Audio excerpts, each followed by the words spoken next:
오케이. 네, 부동산 공부 열심히 하고 계시죠? 네, 날씨가 졸라 덥습니다. 네, 저는 가끔씩 그런 생각을 해요. 하루 종일 에어컨을 25도씨에 자유롭게 틀 수 있는 그 경제적 여유, 경제적 자유를 얻는 사람이 돼야겠다. 전기세, 누진세에 붙을까봐 껐다 켰다 하는 그런 각박한 삶을 살고 있으면 아직 경제적 자유를 얻지 못하고 있는 거죠. 여러분들은 어떻습니까? 비도 오고 후덥지근하죠.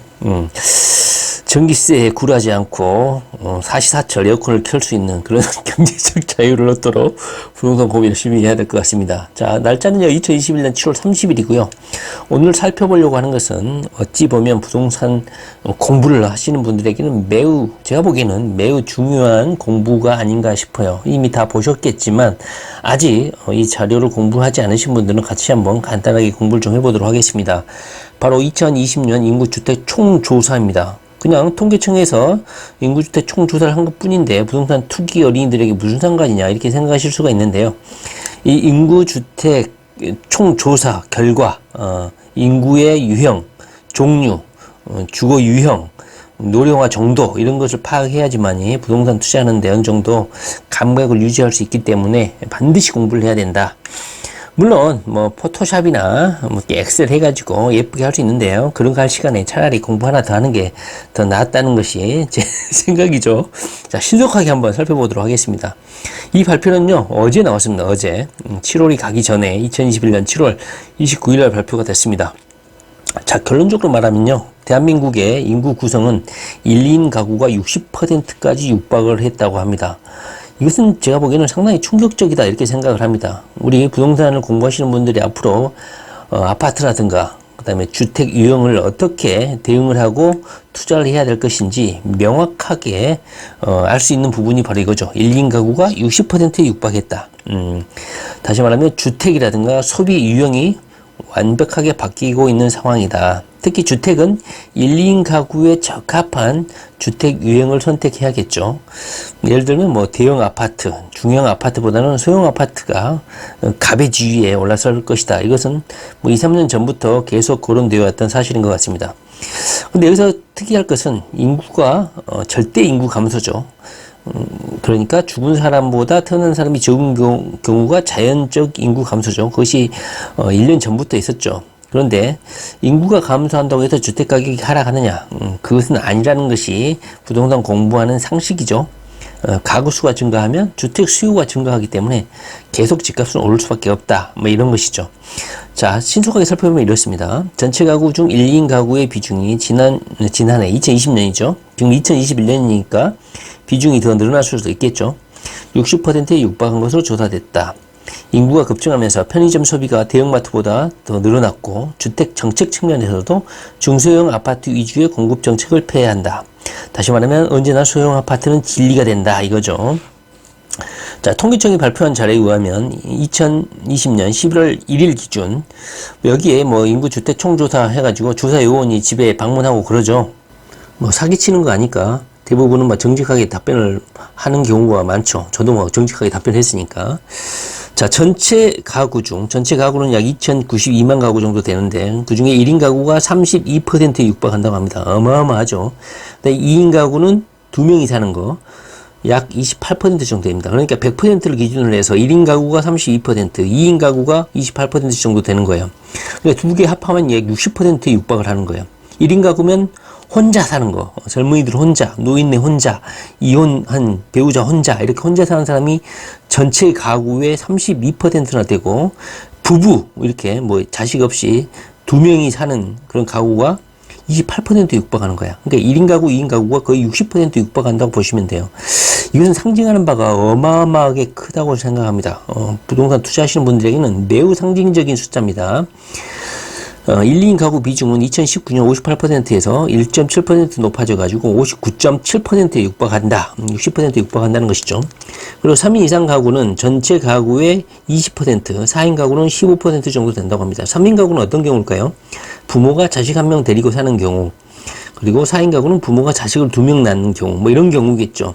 이런 경우에는 뭐 32평형, 3인 가구 같은 경우는 뭐 24평형 이하, 이 정도에 살아도 충분히 관리비 절감해 가면서 아파트에 살 수 있는 거니까 앞으로 주택 수요는 25평 이하가 그 60%, 70%를 차지하지 않을까 이런 생각이 듭니다.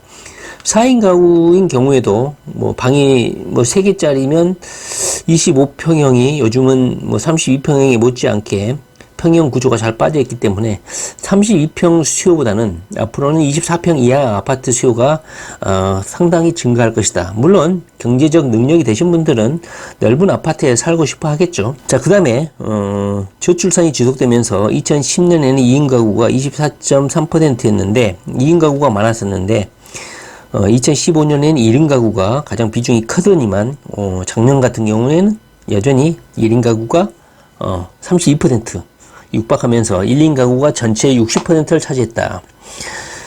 지난해 아파트 평균 주거 연면적은 70.4제곱미터로 2010년, 2015년 평균인 77.4제곱미터보다 9.0% 감소했다.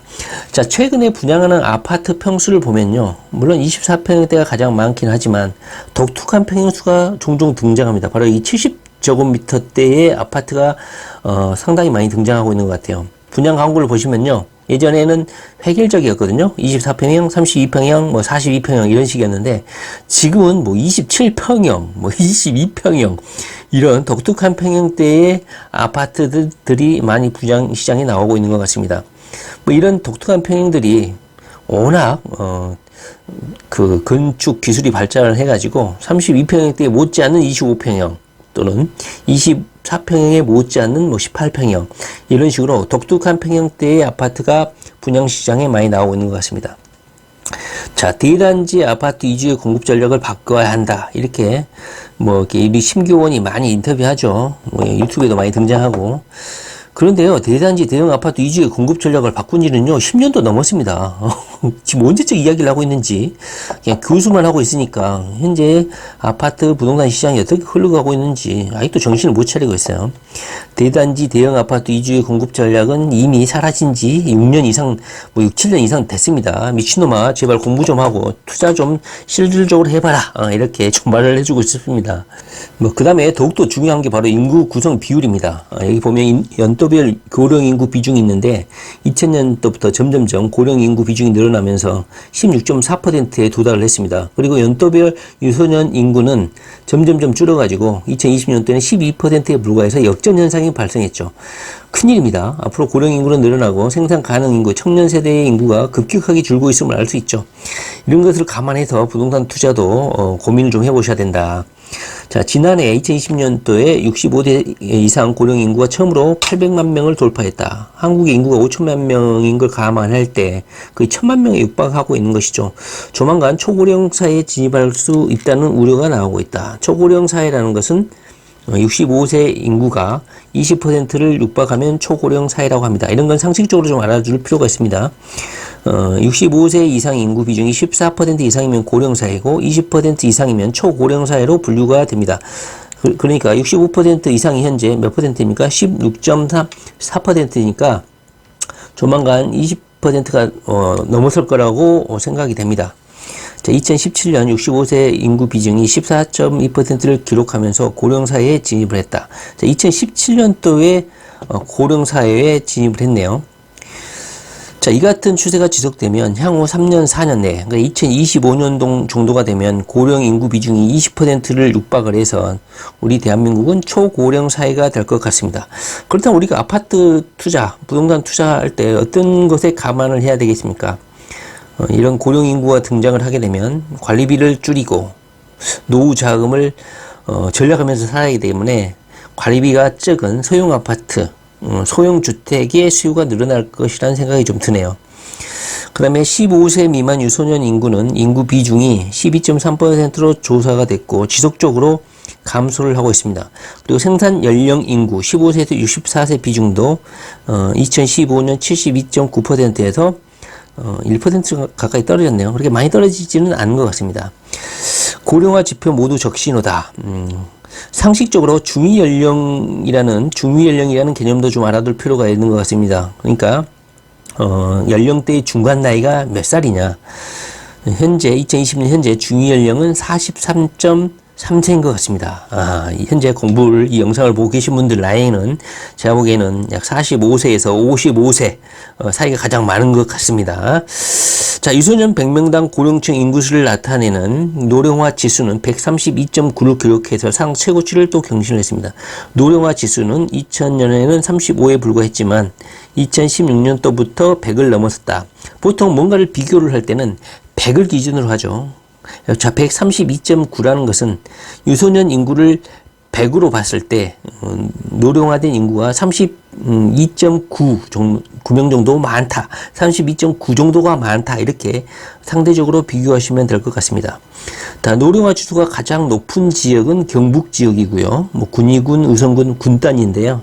경북 지역은 절대 투자를 해서는 안 되겠습니다. 노령화 지수가 높으면 거의 경제 인구가 엄청나게 적다는 소리겠죠. 노령화 지수가 가장 낮은 곳은 세종시고요. 다시 말하면 젊기 때문에 활력이 있는 도시다 이렇게 말씀드릴 수가 있겠습니다. 그래서 투자 가치가 있는 곳이 바로 세종시다 이렇게 보시면 될 것 같습니다. 그 다음에 여기 보시면 해외 체류자 유입으로 총 인구는 증가하고 있다. 그러니까 대한민국의 인구수가 계속 준다 하지만 현재 2020년 기준으로 해서는 인구가 계속 늘어나고 있다 이겁니다. 이것은 매우 중요한데요. 2019년도보다 5만 명 정도가 늘었고요. 이 늘어난 인구는 자연적 감소, 그러니까 사망한 인구보다 출생한 인구가 적었기 때문에 자연적으로 감소를 했었는데 오히려 5만 명이 늘어나는 이유는 이런 인구 데드 크로스에도 불구하고 외국인 인구 비중이 늘어났다는 거야. 다시 말하면 대한민국도 해외 외국인들이 많이 유입이 돼서 외국인들이 대한민국의 인구를 상당 부분 차지하고 있다. 이렇게 하시면 될 것 같습니다. 주로 이 외국인 비율을 한번 살펴보게 되면 말이죠. 15만 명 정도 증가를 해서 대한민국 총 인구 중에서 약 50%, 저는 인구의 5분의 3이라고 생각하겠습니다. 약 2,604만 명이 수도권에 집중해서 살고 있는 것 같습니다. 그리고, 아까 말씀드렸던 중국 조선족 외노자들의 인구 증가 요인은 코로나 때문도 있겠지만 외국 노동자 수가 계속 증가하고 있다는 반증인 것 같습니다. 이 외국인 인구 비율을 보게 되면 조선족들이죠. 한국계 중국인. 말이 좋지. 여기 한국계 중국인이라고 돼 있죠. 한국계 중국인. 다시 말하면 조선족이죠.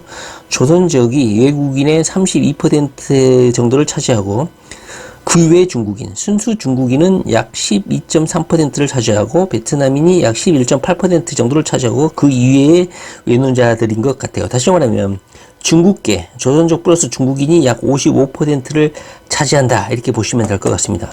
다시 말하면 대한민국에는 중국인들이 엄청나게 들어와 있는 것 같습니다. 조선족도 국적은 중국인 아닙니까?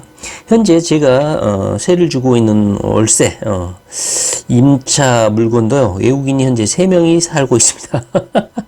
그 정도로 외국인들이 많은 것 같아요. 네팔 노동자하고 베트남, 조선족 이렇게 3명인데 이 기사를 보니까 상당히 새삼스럽네요. 대한민국의 인구의 상당 부분은 외국인 노동자들이 차지하고 있다. 그리고 이 인구주택 총조사에서 빼놓을 수 없는 게 바로 현재 유통, 사람들의 소비 행태에 관련된 부분입니다. 편의점 매출이 대형마트 매출보다 앞서고 있다. 그리고 편의점 개수도 대형마트 개수보다 훨씬 더 늘어나고 있다. 그런데 편의점 사봐하셔가지고 부동산으로 돈을 많이 버신 분도 있지만 편의점이 워낙 많아가지고 편의점 투자하시는 분들 한번 좀 심사숙고 하시길 바랍니다. 그 다음에 마지막으로 신축 아파트가 21% 줄어들고 있다. 이것은 이미 예정되어 있었죠. 왜냐하면 주택 허가가 2년 전에 국토교통부 자료로 확인할 수 있죠. 이미 2년 전부터 신축 아파트가 줄 것이라는 건 이미 예견이 되어 있었는데 작년에 당연히 신축 아파트가 직전 5년 평균보다 21% 줄었고 2021년 올해도 신규 주택은 많이 줄어들 것이고 내년도 신축 아파트는 줄어들게 됩니다. 그렇기 때문에 아파트 가격이 오른다고 계속 저도 주장하고 많은 부동산 전문가들이 주장을 하는 것입니다. 자, 2021년 올해 주택 공급 예측치도 최근 3년, 5년치 평균치에 비해 약 8만 가구가 부족한 상황입니다. 따라서 3기 신도시가 본격적으로 입주하는 2026년까지는 상당 부분 부족 현상이 지속되지 않을까 하는 생각이 듭니다. 자, 오늘은요, 인구주택 총조사, 2020년 인구주택 총조사 한번 공부를 해봤고요. 부동산을 공부하시는 분들은 인구의 유형, 노령화 지수, 그 다음에 생산 가능 인력, 그 다음에 1인 가구 수의 비율, 이런 것들을 잘 참고를 하셔가지고, 어떤 주택 유형에 투자해야 될 것인지 한번 고민을 좀 해보시기 바랍니다. 결론적으로 소형 아파트가 답이다라는 것을 알 수가 있죠. 2022년에는 1인 가구, 2인 가구가 더욱더 많이 증가할 것 같고요. 노령화 속도는 더욱 과속화될 것 같습니다. 이런 것 다 감안하셔가지고 부동산 투자를 하시면 될 것 같습니다. 자, 오늘은요, 2020년도 작년이죠. 인구주택 총조사 한번 어떤 결과가 나는지 한번 공부를 해봤고 어디에 투자할 것인지 한번 같이 고민을 해봤습니다. 네, 부동산 공부 열심히 하시기 바랍니다.